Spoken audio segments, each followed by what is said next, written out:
శ్రీవారి boondi port ఆధునీకరణపై focus పెట్టింది TTD. దాతల సహకారంతో అధునాతనమైన యంత్రాలను బూందీ పోర్టులో ఏర్పాటు చేయనున్నారు. దీంతో శ్రీవారి లడ్డూ ప్రసాదాల నాణ్యత పెంపొందించడంతో పాటు నిత్యం 5 లక్షల లడ్డూలు తయారు చేసే వెసులుబాటు లభించనుందని భావిస్తోంది టీటీడీ.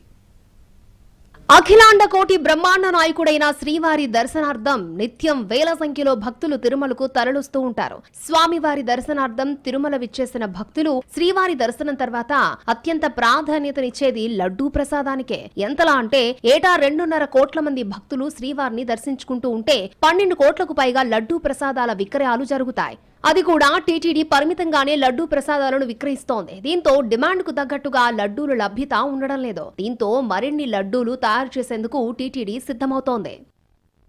లడ్డూ ప్రసాద నాణ్యత పెంపొందించడంతో పాటు తయారీ సంఖ్యను పెంచే దిశగా ప్రణాళికలు సిద్ధం చేస్తోంది టీటీడీ. ఇప్పటికే శ్రీవారి లడ్డూ ప్రసాదాల తయారీకి వినియోగించే ముడి సరుకుల నాణ్యత పెంచేలా చర్యలు తీసుకుంది. శ్రీవారి లడ్డూ ప్రసాదం తయారీకి 9 రకాల ముడి సరుకులు వినియోగిస్తూ ఉండగా వాటిలో 8 రకాల ముడి సరుకులు నాణ్యత గుర్తించేందుకు అధునాతనమైన యంత్రాంగాలను ఉగ్రాణంలో ఏర్పాటు చేశారు. దాతల సహకారంతో 3 కోట్ల రూపాయల వ్యయంతో ఏర్పాటు చేసిన యంత్రాలను సీఎం చంద్రబాబు ప్రారంభించారు. దీనివల్ల లడ్డూ ప్రసాదం తయారీ వినియోగించే ముడి సరుకుల నాణ్యత నిర్దేశించిన విధానంలో లేకపోతే ఆర్టిఫిషియల్ ఇంటెలిజెన్స్ ద్వారా వాటిని వెంటనే గుర్తించొచ్చు. ఈ ప్రక్రియతో ప్రసాదాల తయారీలో నాణ్యత ప్రమాణాలు గణనీయంగా పెరిగాయి.